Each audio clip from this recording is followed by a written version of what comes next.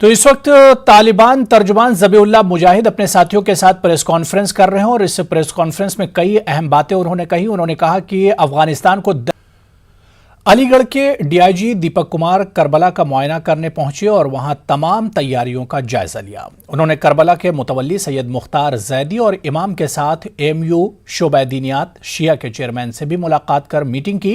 इस दौरान यह तय किया गया कि किसी भी तरह गाइडलाइन की कोई खिलाफ वर्जी नहीं होने दी जाए. हुकूमत ने जिस तरह कहा है इसी तरह जियारत कराई जाएगी. जैसा कि हम सभी जानते हैं कि मुहर्रम के 10वीं का जुलूस रसूल पाक के नवासे के गमी के रूप में हम लोग सभी लोग उस गमगीन माहौल में निकालते हैं और पूरी दुनिया भर में और अलीगढ़ में भी उस गम के माहौल में गमी का यह जुलूस यहाँ निकाला जाता है और जिसकी शुरुआत यहीं होती है. लेकिन इस वर्ष चूँकि जैसा कि हम सभी जानते हैं कि कोरोना का समय है तो कोरोना प्रोटोकॉल के हिसाब से जो भी व्यवस्था प्रशासन द्वारा तय किया गया है सारे जुलूस जैसे और भी. मुहर्रम का महीना हिंदू मुस्लिम इत्तेहाद का खूबसूरत मंजर पेश करता है. कर्नाटक में एक ऐसा देहात है जहां एक भी मुसलमान का घर नहीं है, लेकिन इसके बावजूद पूरे जोशो जज्बे के साथ मुहर्रम मनाया जाता है. हिंदुओं ने मिलकर यहां आशूर खाने की असर नौ तामीर की है. देखिए ये खास रिपोर्ट.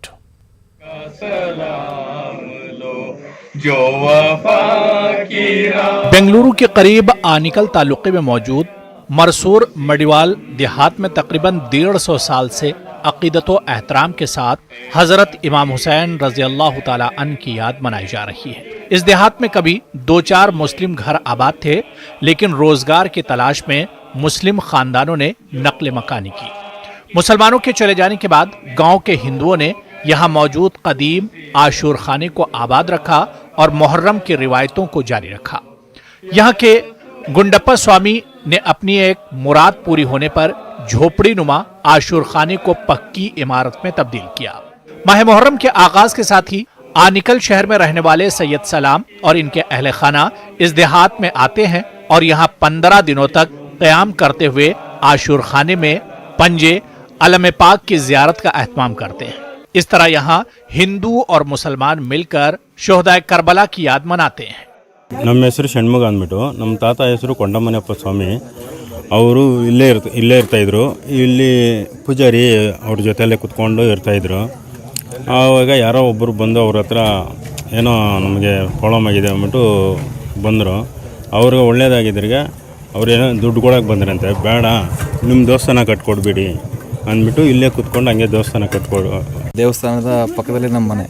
ಸೊ ಚಿಕ್ಕ ವಯಸ್ಸಿಂದಲೂ ನಾವು ಈ ಹಬ್ಬನ ನಾವು ಹಿಂದೂ ಮುಸ್ಲಿಮನ್ ಅಂತ ನಾವೇನು ಭೇದ ಭಾವ ನೋಡ್ದೇನೆ ಈ ಹಬ್ಬದಲ್ಲಿ ಪಾಲ್ಗೊಂಡು ಅವ್ರಿಗೇನು ಸಹಕಾರ ಬೇಕು ನಾವೆಲ್ಲ ಸಹಕಾರ ಕೊಟ್ಟು ಅವ್ರಿಗೇನು ನಮಗೆ ಕೈಲಾದಷ್ಟು ಅವ್ರಿಗೆ ಸಹಾಯ ಮಾಡಿಕೊಂಡು ಈ ಹಬ್ಬನ ಯಾವತ್ತೂ ಯಾವ ವರ್ಷ ನಿಲ್ಲಿಸದೇನೆ ಮಾಡ್ಕೊಂಡು ಹೋಗ್ತಾ ಇದ್ವಿ.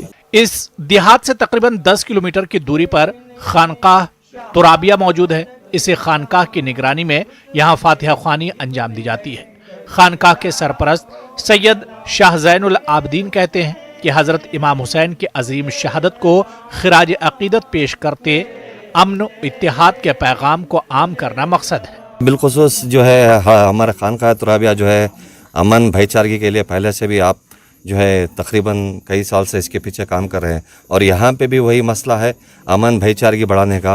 अल्हम्दुलिल्लाह इस गांव के अंदर एक मुसलमान नहीं है बिलखुसूस हर मज़हब के लोग आकर जो है यहाँ पे जुलूस और जलसा मनाते हैं और पैगाम प्यार मोहब्बत का अमन का आगे बढ़ाते हैं। ये 13 दिन का प्रोग्राम रहता है पूरा। हर दिन जो 13 मुहर्रम तक अभी हर दिन यहाँ पे फातिहा खानी आने वाले जाने वाले अल्हम्दुलिल्लाह लंगर पूरा चल जाता है अल्हम्दुलिल्लाह। और ख़ास करके हमारे पीर भाइयों पूरे मिलकर खानकाह तुराबिया जो है उनके भी पीर साहब हमारे हज़रत सैयद ज़ैनुल आबदीन तुराबी साहब जो हैं हमारे पीर साहब, उन्हें भी हर साल भी आके यहाँ सब साथ लेके सब मिलजुल के अल्हम्दुलिल्लाह मुहर्रम मना लेते हैं। कर्नाटक में ऐसे कई देहात मौजूद हैं जहां मुसलमानों की आबादी न रहने के बावजूद बरादरान वतन मुहर्रम मनाते हैं। यूं ही नहीं, जहां में चर्चा हुसैन का, कुछ देख के हुआ था जमाना हुसैन का। न्यूज़ 18 उर्दू के लिए बेंगलुरु से रऊफ हल्लूर की रिपोर्ट। राजस्थान वक्फ बोर्ड में मुतवल्ली कोटे से 2 अरकान मोहम्मद शब्बीर शेख और यूसुफ सरवाड़ चुने गए हैं। इस तरह राजस्थान वक्फ बोर्ड में अब तक 5 अरकान का इंतखाब हुआ है।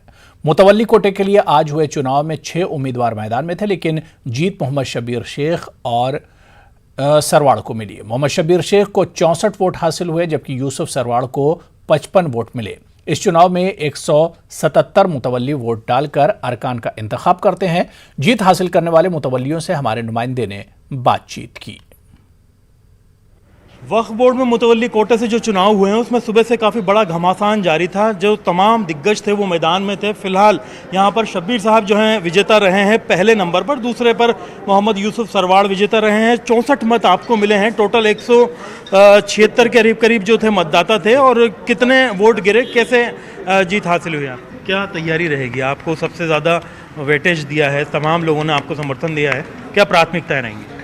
पूरा तमाम राजस्थान ये चाहता है कि बदलाव हो और वक्फ माफियाओं का खात्मा हो और कौम और मिल्लत का काम हो। इस वक्फ प्रॉपर्टी से जो राजस्थान के अंदर जगह जगह बिखरी पड़ी हुई है उन प्रॉपर्टी का डेवलपमेंट हो और इससे आम आदमी को फ़ायदा हो। दूसरे नंबर पर जो मुतवल्ली कोटे से अब एंट्री करेंगे वो हैं यूसुफ सरवाड़, जो कि लंबे समय से आ रहे हैं। आखिरकार एक लंबी जंग रही, लेकिन आपने जैसे तैसे जीत दर्ज करके फिलहाल वापसी कर ली है वक्फ बोर्ड में। क्या तैयारी रहेंगी, क्या प्राथमिकताएं रहेंगी? विपरीत परिस्थितियों के अंदर भी इसके बाद अब नया कार्यकाल शुरू हो रहा है। हम प्रयास करेंगे पूरी तरह से कि हमारे इस नए कार्यकाल के अंदर वक्फ संपत्तियों की ज़्यादा से ज़्यादा अच्छी तरीके से देखभाल की जा सके। आगे बढ़ेंगे। बीजेपी के जरिए दिल्ली में जन आशीर्वाद यात्रा निकाले जाने को लेकर सियासी तनाजा खड़ा हो गया है। दिल्ली प्रदेश कांग्रेस ने प्रेस कॉन्फ्रेंस करते हुए बीजेपी को सलाह दी है कि वो जन आशीर्वाद की जगह पछतावा यात्रा निकाले। वहीं एमआईएम ने मरकजी वजीर ममलिकत खारजा मीनाक्षी लेखी पर सवाल उठाते हुए कहा कि जब अफगानिस्तान में मुल्क के लोग फंसे हुए हैं, ऐसे में वजीर को लोगों को वापस लाने पर ध्यान देना चाहिए, न कि यात्रा पर। देखिए, सबसे पहले तो मुझे समझ नहीं आता कि किस बात की आशीर्वाद यात्रा। भाजपा आशीर्वाद यात्रा निकालने चली है, क्या कोरोना काल में जो हजारों मृत्यु हो गई उसके लिए आशीर्वाद लेने के लिए निकले हैं?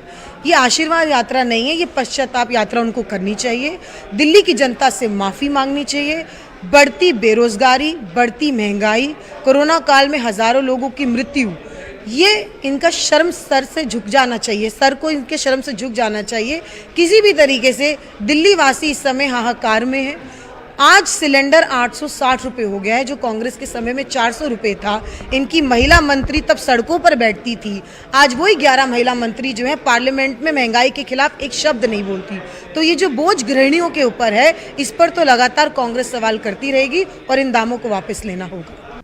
देखिए, विदेश मंत्री को आशीर्वाद यात्रा ऐसे वक्त में निकालने की सूझी है जब भारत की विदेश नीति पूरी तरह से विफल है और अफगानिस्तान में भारतीय फंसे हुए हैं, उनकी जान के लाले हैं। वहाँ भारत का 22,000 करोड़ निवेश खतरे में है और अमेरिका जैसा एलआई ने भी हमें नहीं पूछा अफगानिस्तान के मामलों में। अफगान में अशरफ गनी सरकार गिर चुकी है, अब अशरफ गनी देश छोड़ के भाग गए हैं, वहाँ तालिबान काबिज हो चुके हैं। ऐसे में मीनाक्षी लेखी को तो चाहिए था कि पूरा ध्यान अफगानिस्तान पर लगाती और भारतीय फंसे हुए भारतीयों को निकालती, बजाय इसके आशीर्वाद यात्रा, यानी जो दिल्ली अभी तक क्राइसिस से गुजर रही है, यानी कोरोना के क्राइसिस है, इकोनॉमी का क्राइसिस है, इनको तो सही मायनों में पश्चाताप की यात्रा निकालनी चाहिए, आशीर्वाद यात्रा। महाराष्ट्र में तदरीसी और गैर तदरीसी मुलाजमीन के मसाइल को हल करने और इनके हुकूक के लिए मौसर अंदाज में आवाज़ उठाने के लिए all Maharashtra minority education societies and teachers organisation का क़याम अमल में आया। इस ऑर्गेनाइजेशन का अवलीन इजलास औरंगाबाद के अलंकार होटल में हुआ। इस मौके पर ऑर्गेनाइजेशन के जिम्मेदारों ने तंजीम के अगराज़ व मकासद पर रोशनी डालते हुए बताया कि इनकी ऑर्गेनाइजेशन रियासत के तमाम तालीमी इदारों और इनसे वाबस्ता मुलाजमीन के हुकूक के लिए जद्दोजहद करेगी। इसी तरह अक़लियती तालीमी इदारों के हुकूक के लिए भी मुनज़्ज़म अंदाज में हुकूमत से नुमाइंदगी की जाएगी। समिति, महमूदुर रहमान समिति और रंगनाथ मिश्रा आयोग, ये लोगों ने यहाँ पर सिद्ध कर दिया है कि मुस्लिम समाज और ये क्या कहते हैं पिछड़ापन बहुत है इसमें शैक्षणिक दृष्टिकोण से, इसको आगे आने के लिए कोशिश करना बहुत ज़रूरी है। और ये कोशिश जो है स्वयंसेवी संस्थाओं के मार्फत पूरे महाराष्ट्र में चल रही है, लेकिन उसमें समन्वय करने की बहुत ज़रूरत है। उसके साथ साथ बच्चों को जो शैक्षणिक सुविधा उपलब्ध कराना है, वो शैक्षणिक सुविधा उपलब्ध कराने के लिए। जश्न आज़ादी के मौके पर मध्य प्रदेश के राजगढ़ में परेड की सलामी के दौरान वजीर बराए आला तालीम डॉक्टर मोहन यादव की गाड़ी पर उल्टा झंडा लगाए जाने के मामले में न्यूज़ 18 उर्दू की खबर के बाद इंतजामिया ने कार्रवाई की है। इंतजामिया ने कार्रवाई करते हुए जहां वजीर की गाड़ी के ड्राइवर को फौरी तौर पर मुअत्तल कर दिया, वहीं वजीर के दौरे के इंतजाम में लगे 2 और लोगों को वजह बताओ नोटिस जारी किया गया। इंतजामिया ने राजगढ़ के मामले में फौरी कार्रवाई तो कर दी है, वहीं राजधानी भोपाल समेत मध्य प्रदेश के दीगर 5 मकामात पर कौमी परचम से बुलंदी पर बीजेपी का पार्टी झंडा लगाने के मामले में हबीब थाने में कांग्रेस की शिकायत दर्ज करवाने के बाद भी पुलिस इंतजामिया खामोश है। उल्टा झंडा लगाने के मामले में राजगढ़ एसपी प्रदीप शर्मा कुछ इस तरह बयान देते हैं।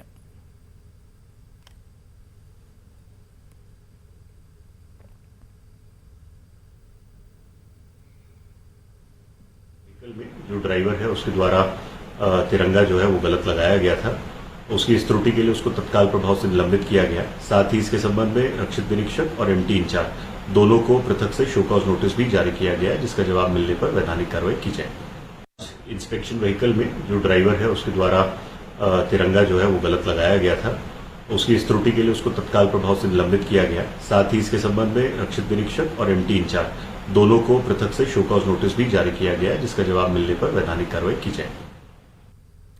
भिवंडी में KEMS सोसाइटी ने उर्दू बसेरा हॉल में मुमरा के 2 और भिवंडी के 2 बुजुर्ग शुरा के एजाज में नायाब हूं कामयाब हैं हम के उन्वान से यौम आज़ादी के मौके पर एक जलसा तहनीत मुनक्किद किया। इस मौके पर बुजुर्ग शुरा की खिदमत को सराहा गया। और अदबी दुनिया जो है भिवंडी की, मुमरा की और महाराष्ट्र की, हमारे जिन बुजुर्ग और मोतबर कोना मश शोरा की मरहून मिन्नत है, उसका एतराफ़ जो है वो अवामी सतह पर होना चाहिए। तो एक अरसे से हमने ये महसूस किया कि ये ऐसा नहीं हुआ है, तो उन्हीं के एजाज़ में ये नशिस्त रखी गई थी। कोशिश करते हैं, इनकी बड़ी खिदमत है इन चारों शोरा की, और इन्होंने अपनी उम्र खपाई है। जाहिर सी बात है कि हर आदमी ने कम से कम 65 और 70 साल शायरी की है, तो जिन लोगों ने अदब को इतना दिया हो, उर्दू शायरी को इतना दिया हो, उनकी खिदमत की सराहना और उन्होंने जितना काम किया है उसका एजाज़ यकीनन बनता है।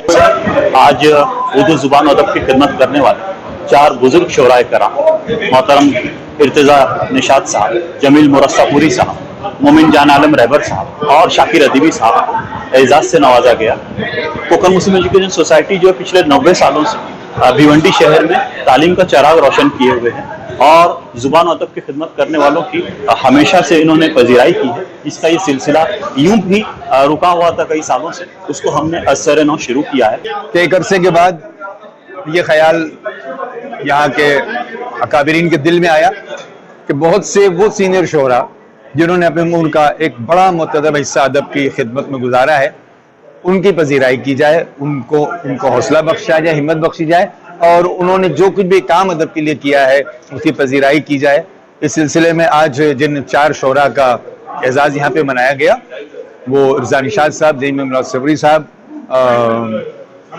शाकिर अदीबी साहब और जान आलम रहबर साहब, तो इस किस्म के प्रोग्राम इंशाल्लाह आइंदा भी हों, ऐसी उम्मीद है कि जिन लोगों ने पूरी जिंदगी अपनी उर्दू के लिए वक्फ कर दी तो उसका एतराफ़ होना चाहिए, उनकी हिम्मत अफजाई होनी चाहिए। उर्दू अदब में सिन्फ मरसिया निगारी और मरसिया गोई को मजालिस से शोहदाए करबला ने हयात बख्शी है। सन 61 हिजरी के बाद से मुख्तलिफ ज़बान और अंदाज में मरसिये कहे और पढ़े गए, लेकिन बर्र सगीर में 19वीं सदी में मीर अनीस और मिर्ज़ा दबीर के मरसिया निगारी ने न सिर्फ उर्दू मरसियों की बुनियाद को पुख्ता किया, बल्कि मजालिस सैयदुश्शुहदा में नसरी तकारीर से अलहदा मरसिया गोई की रिवायत भी कायम की, जो मखसूस अंदाज में माह मुहर्रम और सफ़र की मजालिस में आज भी कायम है।